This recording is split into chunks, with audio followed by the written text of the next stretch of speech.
So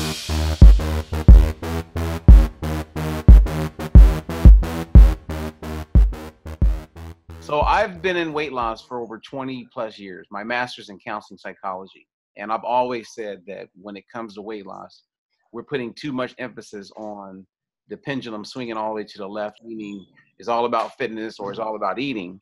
And when I discovered you and got to learn more about Shapa, I'm past excited about it because I believe it's a game changer. And so if you would be so kind, I would love for you to kind of share with our audience a little bit about your background. You know, I know you're a professor, you're like a behavioral guru when it comes to economics. Can you talk a little bit about that and how that translates to your work in the field of helping people with weight management? Sure. So my name is Dan Ariely. I'm officially the James B. Duke Professor of Psychology and Behavioral Economics at Duke. And basically what I'm interested in is, where are the places that we don't reach our human potential? And you can think about places in how we manage our money and our time, and of course our health, stress, sleep, environmental waste, and so on. And in all of those cases, I try to figure out what are the things that we could do to change the environment. We find that it's very, very hard to change people, but changing the environment is much easier. So imagine, for example, that I came to your house every day in the morning and I brought a new tray with croissants and donuts and all kinds of things like that. You know, what are the odds that you will be healthy at the end of the year? Not that high. The environment really, really matters. So what we're trying to do is we're trying to figure out what we can do to make the environment better. And this is how Shapa was born. Nice. So, I mean, that's so true, because if you took a person, it's like The Biggest Loser, right? And if the environment is all about eating a certain way, moving a certain way, you know, staying inside of the structure, your success is going to be much higher. That's so exactly it. So then you have Shapa that comes inside the home, and that's where the environment begins to that's where you birth the new environment. That's right. That's right. And the thing about the scale is that it's not just a new environment, but it's the thing that you do first thing in the morning, right? So health in general is something we need to do 7 days a week, and we have to start in the morning. You can't do it 5 days a week, and you can't start after lunch. And the good news about being healthy is that, you know, it's a 200 calories a day game, right? If you eat 200 calories less a day over a few years, that's a big deal, but it needs to be consistent. You can't eat 200 calories less 5 days a week and then, you know, eat way too much on the weekend. That doesn't work. So you need something constant and a reminder. So that's the first element. And then the second element is, you know, what you said there when you introduced the idea was that this variance and fluctuation in weight kills people, right? It just demotivates people. And it does so in two ways.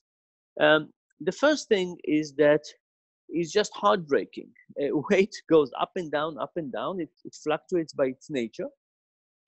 And when it goes up, it's much more heartbreaking than it's happy when it goes down, right? So on days when you stand on scale, it goes up by 3 pounds, let's say, it's heartbreaking. When it goes down by 3 pounds, it's slightly happy, but it's not even. So that's one problem. And the second problem is that the body takes a long time to process dietary changes.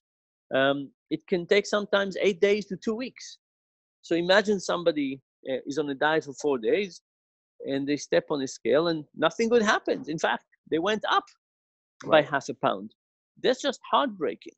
So the scale is a good idea. The daily feedback in a digital form is not a good idea. You know, we have this wrong perception of accuracy, but most of it is, you know, how much salt you had yesterday, and did you drink, and when did you go to the bathroom last? But we look at it and we said, you know, I've been on diet for 2 days. Why is it not going down? And then we get discouraged, and then we take 3 days off, and now weight comes down. So it's very heartbreaking and demotivating. So the thing that we were set to do was to say the scale is a really good thing, but it needs to be there, so people need to see it, and it needs to be more positive, and it needs to help people understand the relationship between cause and effect. What have you done and what happened to your body without all of those fluctuations? Um, so some people in the health domain, in the dieting domain, say to people, don't look at the scale every day. Look at it only um, every week or so. And that's a kind of an okay proposal.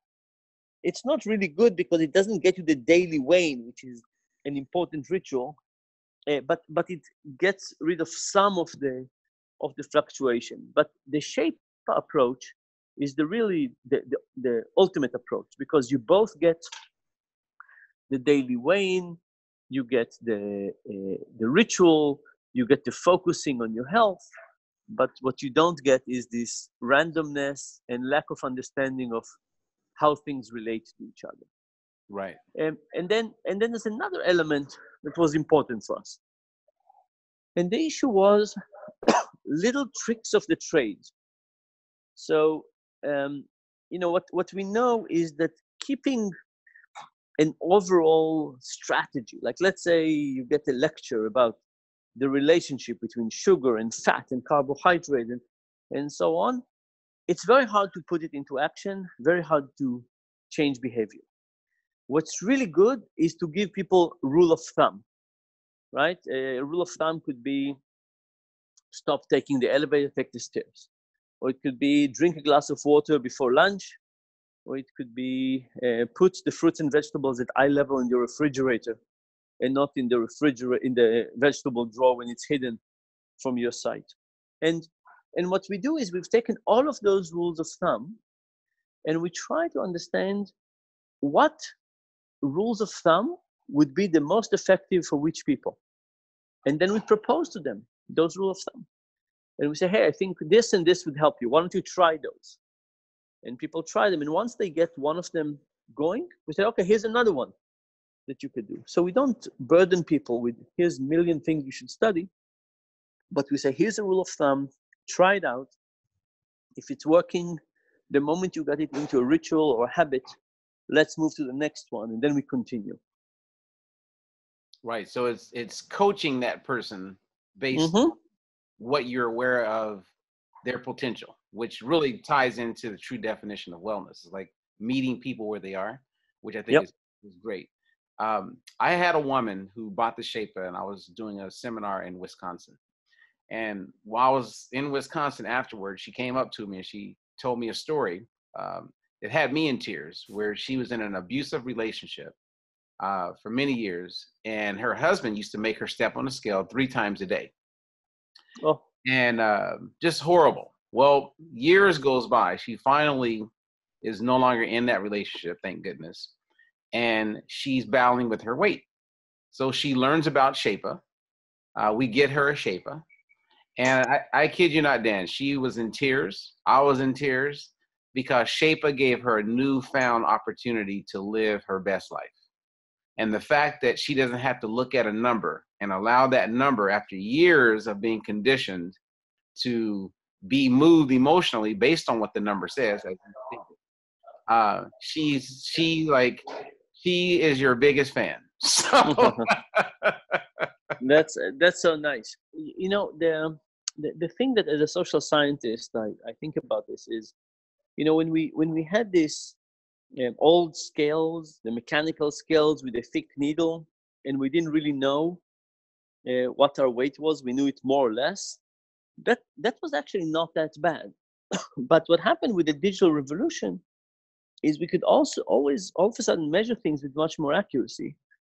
And instead of rethinking about what should the scale look like, how would it fit with the human ability to process information and to get motivated and so on, we said, let's just put the display the same place it used to be. Let's just add 2 decimals to it. And it hasn't been a good move. And, you know, it draws more attention to things that are not that that useful and actually don't help people think well. And the thing you mentioned about this woman is really about the emotional component of this. And if we have a way to measure health that is demotivating and emotionally, even if it's very accurate, but it's emotionally, heartbreaking, how do we expect people to take actions? We have to realize that being healthy is very tough. There are a lot of cookies out there, and we have to fight them all the time. And if you want to get people to be in a place where they have the mindsets and the willingness and the motivation to fight this, it can't come from a place of fear. It can't come from a place of depression. It can't come from a place of feeling defeated, right? It has to come from a place that is about success and power and a feeling of control. And the regular scale just doesn't do it. So we need to create a scale that does it. And one of the things we did with Shapa was we decided to celebrate nothing bad happens, right? The reality is that nothing bad happens is great news. If you can, be a year older with the same health results from last year, you've achieved a lot. Right. but that's not how we naturally think about things, right? We naturally think about things that's like either going up or down. But most of life is going to be nothing happened. It's just the same. But we need to get people to feel that this is successful. It's indeed successful, but we need to get people to also feel that it's successful. So we have worked hard to also make this the feeling of nothing but happen, to connect it with you're doing well. Well, so I've watched you on quite a few news programs, and it's very interesting because I'm hearing you, and the lady I mentioned in Wisconsin is hearing you. You're speaking directly to what we know to be true. But some of the media, they get so caught up in what is the newest fad or what's trending that they can't even see the psychology, like the behavioral insight that you're providing that would help so many people. So how do we get the media and the so-called experts to think differently? Yeah, I think that one of the things that people get confused about are the things that experts need and the things that normal people need. So if somebody is a health professional, an expert, a statistician, they should have the access to all the data, and they can probably run regression models and think about what it means and so on. If they're experts in it, they're also maybe more detached, right? It's not their data, it's other people's data. They can do the analysis.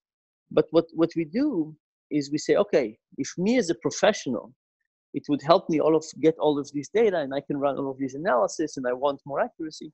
This is probably what would help people as well. The reality is that's not the case. One of the sad cases is in the world of financial literacy. In financial literacy, we spend in the US somewhere between $700 and $800 million a year teaching people what's called financial literacy. And the effect is that people remember some of the lessons, but they don't execute. They don't actually act any differently. The improvement in learning is about 0.1%, almost nothing.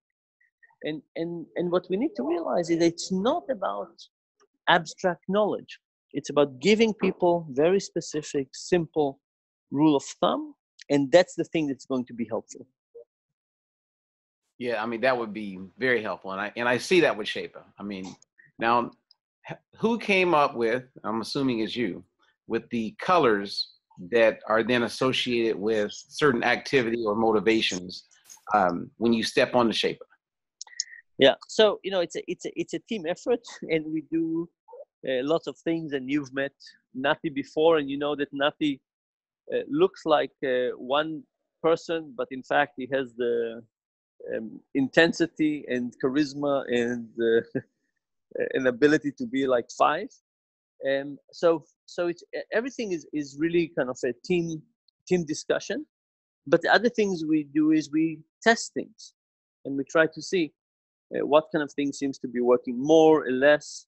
So it's been a combination of some of our previous knowledge, different inputs from different people in the team, and testing. And the basic principle for the colors would be to say, let's separate things are not going well from things are going well, and within the going well, let's separate. It's going well, you're doing just fine, or it's going well and things are really improving. So we have that. And by the way, the work is not finished. We keep on working on all kinds of ways to change motivation and improve motivation. We found that people love streaks, so can we increase those? We found that people are very upset if they had a streak and they go on vacation and they lose their streaks. So we're trying to figure out how we keep people to keep their motivation. And our users have also been very kind and generous, and offering feedback and suggesting improvements. So it's been a great journey.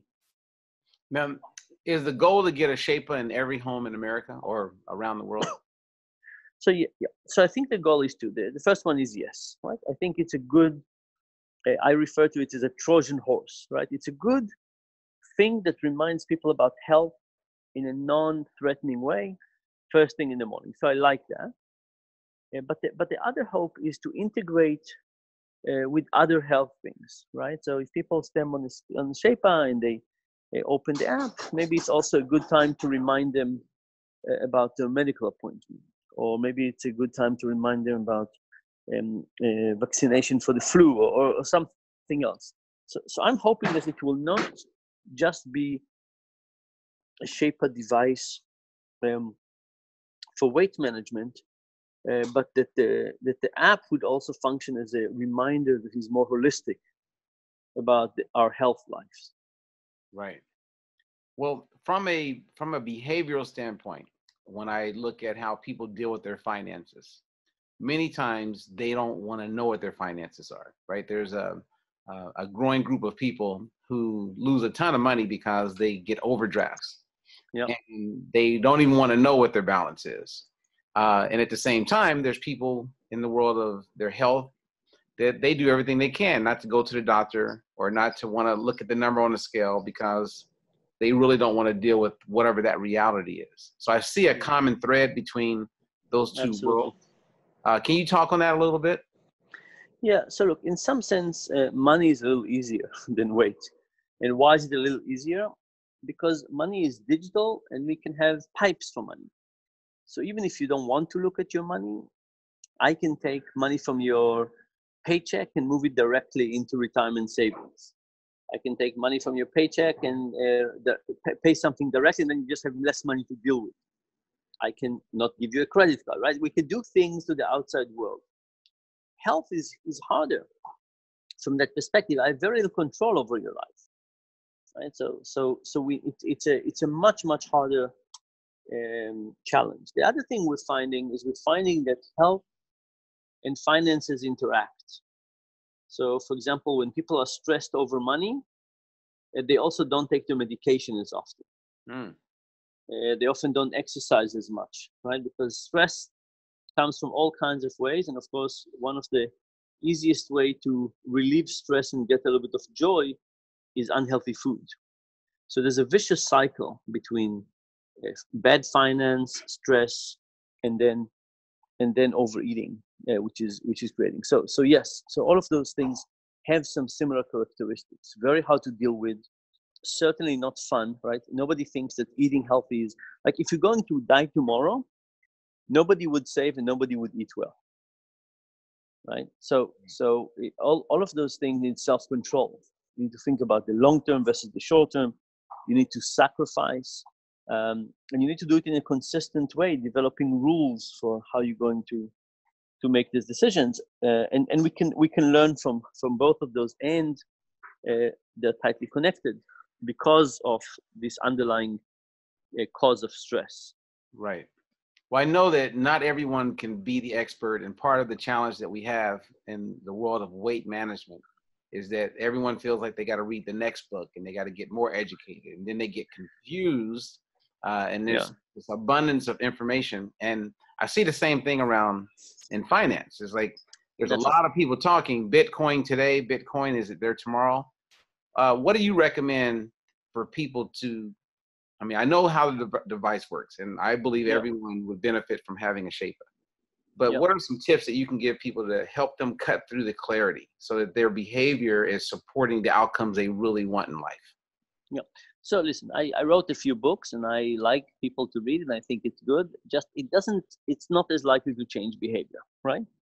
So if people want to just educate themselves, books are great.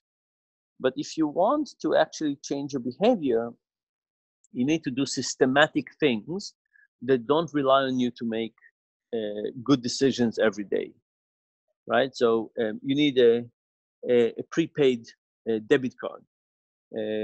Gets people to spend less than a credit card.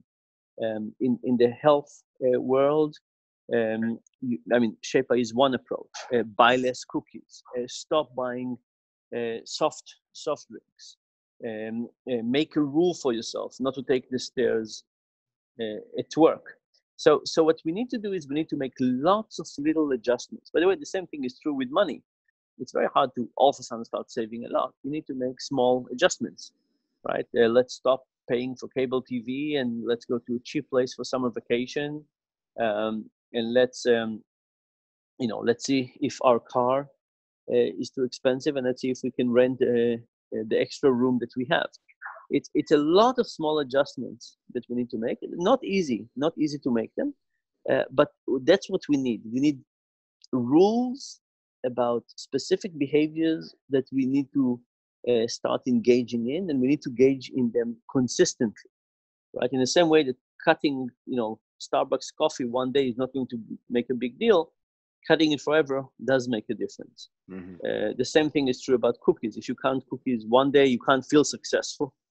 You should have a rule that you just don't eat cookies anymore. Those are the things that we need to do. Well, I love the whole babies. You definitely meet people where they are. You're not Yeah, saying to overhaul your life in 24 hours, absolutely. but let's take incremental steps that Yeah. have a compound benefit to it. I love that. And before we go, I wanted to ask you something about perseverance, and it relates to Nadi when he told me how he met you. I mean, he went over and beyond, and sometimes we need that type of tenacity, right, to be successful. Yes, that's right. So Nati is one of the loveliest guys I know, and he called me up and he said, "Some people at Google Venture told me that I have to meet you," and I said, "No, you don't have to meet me. You'll be fine." He kept on. He's a persistent guy, and then he said, "Okay, I have to meet you." So I said, "Okay, let's test that." So I said, I'm landing in San Francisco at midnight. I need to make it to Palo Alto. If you want to pick me up, you have half an hour in the car to tell me why I should work with you.